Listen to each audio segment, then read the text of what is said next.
자, 놀이기구 목숨 걸고 타라 안전규정 하나도 없다. 주말 사이에 사건이 있었습니다. 여러분 뭐 예능 프로 보면 많이 나오는 그런 놀이기구입니다. 이게 짚라인이라고 그래가지고요.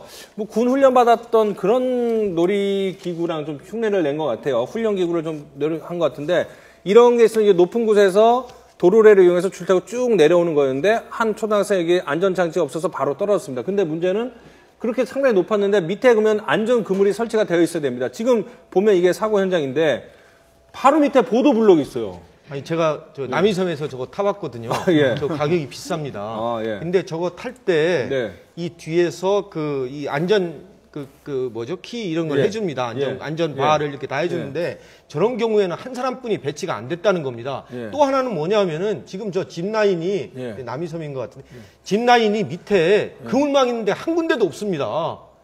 예. 그리고 그물망을 쳐야 한다는 규정도 없고, 예, 놀이기구에 대해서는 어떤 안전관리 규정이라든가 매뉴얼이라든가 점검을 누가 해야 되느냐 이런 게 전혀 없다. 이게 문제입니다. 아, 이게 왜 없죠, 근데? 죄송합니다. 하강 레포트 시설이 국내에 도입된 지 17년이 됐습니다. 여기에 관한 법률도 지금 국회에 계류돼 있어요. 그러니까 시설 설치나 안전관리 등에 관한 규정이 없다는 건데 지난해 8월에 관련 규정을 다룬 레저 스포츠 진흥 및 안전에 관한 법률안이 한성교 의원에 의해서 제출이 됐는데 뭐 웬일인지 국회에 지금 계류된 아니 이렇게 국회에 계류된 법안이 이렇게 많아요? 그러니까 이제 안전 규정이 없다 보니까 이 시설업자들로서는 규정이 없는데 구태여 돈을 들여 할 필요가 없다고 생각하는 거거든요. 그러니까 지금 보면은 그 안전요원이 사실은 아르바이트생인데 그 친구만 그 과실치사 혐의로 업무상 과실치사 혐의로 입건이 되고 업주는 처벌받기 힘들 것 같은데 안전규정 뭐 그래서 더 문제인데 이게 사실은 보훈군에서 시작한 거거든요.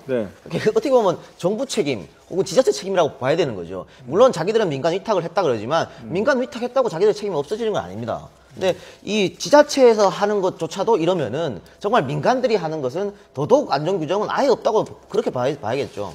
업주의 형사 책임도 사실은 그 가능성을 배제할 수는 없어 보여요. 왜냐하면 실질적으로 내려가는 어린아이 뒤에서 여러 가지 조치를 하지 않은 것도 과실입니다만 그런 안전 교육을 제대로 실시하지 않았고 또 안전요원 채용해서 교육하는 것도 하지 않았고 또한 안전반도 설치하지 않았고 이런 것이 뭐 법규에 없다고 해서 법규에 없어서 안 했다는 것이 면책되는 건 아니거든요. 따라서 그런 것 자체도 역시 관실일 수 있기 때문에 업주와 해당 요원 전부 다 형사처벌 받을 가능성은 열려 있다고 생각됩니다. 우리나라 지방자치단체의 행정 형태가 그겁니다. 위탁관리. 나는 모른다. 위탁관리 업체가 모든 거 책임져야 한다.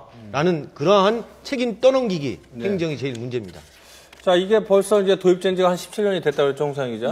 그리고 뭐 전국에 50여 곳이 있는데 안전 그물 설치 등 이 안전 설비에 대한 규정이 전혀 없다라는 건 사실 듣고도 믿을 수 없는 그런 현실인데 이런 것도 모르고 이제 부모님들은 뭐 유치원이나 태권도장 이런 데 보내고서 아이들이 야유회 간다면 재밌게 놀다 와라 이럴 텐데 사실은 저렇게 사고가 나니 참 걱정입니다. 이런 것도 이제 사회 안전망에 큰 범죄에도 들어갈 텐데 참 여러 가지 부족한 점이 많은 것 같습니다.